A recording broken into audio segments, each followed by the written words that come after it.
Hey y'all, how's it going? I'm just checking in. I'm taking a walk.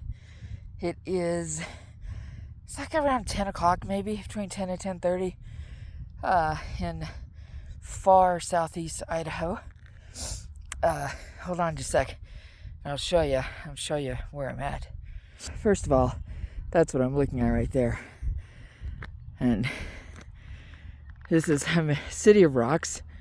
It's like big camping, rock climbing area in parts. Can't see too much of that right now. Skip the car. That is Utah, straight ahead. Like maybe, 15 minutes down the road. Rock City. This is my Angela's family's property. It's super quiet, but we just came down for a short visit, and I'm taking a walk. A moment, getting away from the stress of life, I suppose. And so the elevation here is, it's like 3,200 feet, something like that. And it's interesting because I learned this the last time, we've been here before, of the difference it makes in the breathing. I mean, I already do some huffing puffing, right? Deborah's not in great shape at the moment. I'm working on that, but I can definitely feel it here. Ange can totally feel it here. But it's really pretty, and it's like 35 degrees, and so today's supposed to be in the mid-50s. Tomorrow and Tuesday, 60s to 70, and then somebody's forecasting snow for Friday, so it's a little whiplashy. But let me show you. That's Utah, right there, straight south, and as you can tell, it's obviously farming, ranching country, all that kind of stuff.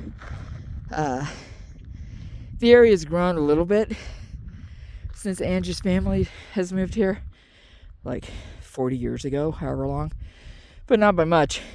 I was talking to Angie's mom this morning, and it's grown, but it's not a population boom. I'm sure, honestly, that'll happen at some point because the central Idaho, Boise, Twin Falls, all that is growing like crazy.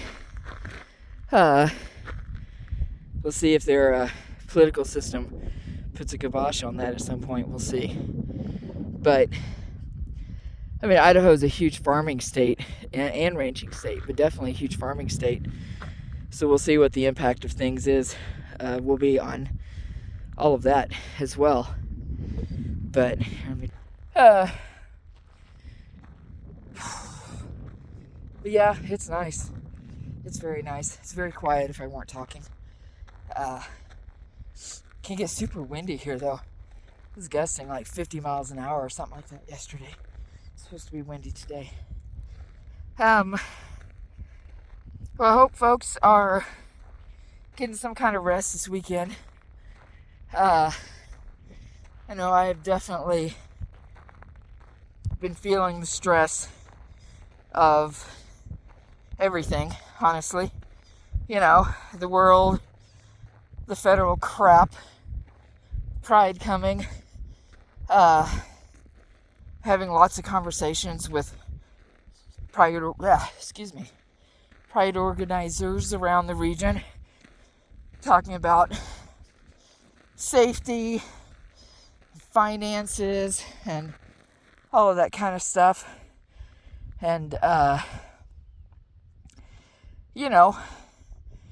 none of it happens on its own. There's no guarantee that it'll happen. You look at Ben Pride is definitely full on planning. I just talked to them the other day. But Juneteenth, the Latino cultural celebration, I believe, both shut down, canceled their events for the year.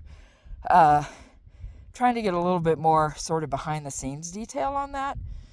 And talking to the Bend folks and stuff, that they're aware of, there's not a direct, like, all of a sudden it became too unsafe, I think it's an accumulative watching what's around them, honestly.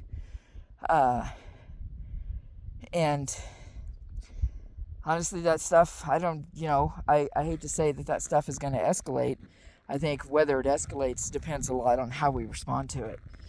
And how we come together as a community, not just in Portland, not just in that area, our home area, but around the state as well, in terms of, building connections, not being separated, recognizing that whatever's impacting the most rural part of Oregon, for example, out on the frontier, if it's not impacting Portland, eventually it will, right? And we talk a whole lot about building community and connections and this and that and the other, and a lot of that tends to be very surface. And we just have to get deeper than that. We have to get to what are the systems that we have and that we need to build to really, honestly, truly take care of our community. There are lots of folks in our community who aren't actually feeling the worst of what's happening, because they don't have to. And, I think there's a little bit of a wake-up call that's going to need to happen, and with some, I think, is already happening, of recognizing that in any of our communities, having privilege, having some access, having some, I hate this phrase, but lack of a better way to put it, some passing capacity, at the end of the day isn't going to mean a whole lot. And, the sooner that folks realize that, the better, because the kinds of upheaval and change and damage being done, it's going to go all the way up the scale, right? It's not just the most vulnerable of the vulnerable who are going to be hit. That, like, they already live in that space, right? And that's what they've been telling you forever. But now, I think I already have several friends and colleagues in the community who long-time jobs, job security, retirement, all these kinds of things, and they're gone. They had them last week and now they're gone. Whether it's a job, or just reading this morning, a friend has lost, I don't have no idea how large their actual retirement is, but you're talking about losses in the tens of thousands of dollars. And this is somebody who's still working. They're not retired. They're counting on this. And they've put in the time and the work and all this stuff. And, a week later, however percentage much of it is gone. And like I said, I have a couple of folks who have been super stable employment, well-paying jobs, whatever, and boom, now it's not. And these are not people who are at retirement age, right? It's not even the convenience of like, well, I'll just do that a little early. That's not how it works. Even Ange and I talk about this because neither one of us has worked in fields that would have allowed us to build significantly toward retirement. I don't expect what I do for a living may change, but I don't expect to ever actually be able to afford to retire. I haven't had that kind of life, right? And neither has Ange. And now we both work in the nonprofit sector, and have for a long time. So, we think about this stuff, and I know a lot of people around me are thinking about these things. So what does that mean for for how we take care of our community. I think I posted, I don't know, a few days ago, whenever it was, lots and lots of our seniors, like people who are already in retirement or whatever, so many fixed income, low income, scraping it by, whatever it happens to be. Our folks are not living in luxury by any means. And what little resource they have is being, I was going to say slowly stripped away, but it's getting quicker and quicker. So what are you doing about it? What do we don't like to talk about these things, and we don't tend to, especially my age and up, Angie's age and up, we don't tend to roll around talking about, what, I haven't eaten in a couple of days, but I promise you, somebody on your Facebook page has not eaten for a couple of days, or has eaten very little, or is trying to figure out how to not get their electric turned off. And that's just going to escalate. Even if some weird random miracle happened and things started to level out right now, and we know that's not going to happen, but even if they did, there has been significant damage done already to our safety nets and to our systems that's going to take a long time to repair. And in the meantime, what are we doing? I know that Pride Northwest, I know what we're doing as an organization, and we'll hopefully be able to sustain that work. Nothing is a given. Nothing is promised. This work doesn't happen. Let's put it this way. Somebody else isn't doing this work, and it's magically happening. Somebody else is doing this work, and they don't do it by themselves. And we don't do it by ourselves. And there isn't some magical money genie in the background paying for everything. It's not how it works. So, we'll see how it goes. There's a huge sense of lack of security in our community right now, and for lots and lots of our community, and that's kind of the point. There always has been, and/or has been for a long time. And again, now I think it's catching up to folks that might not have had to worry quite as much about that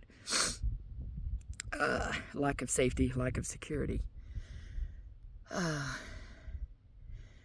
And I think if we're going to want to have anything good to say about the queer community as a whole, it is going to have to be pulling together.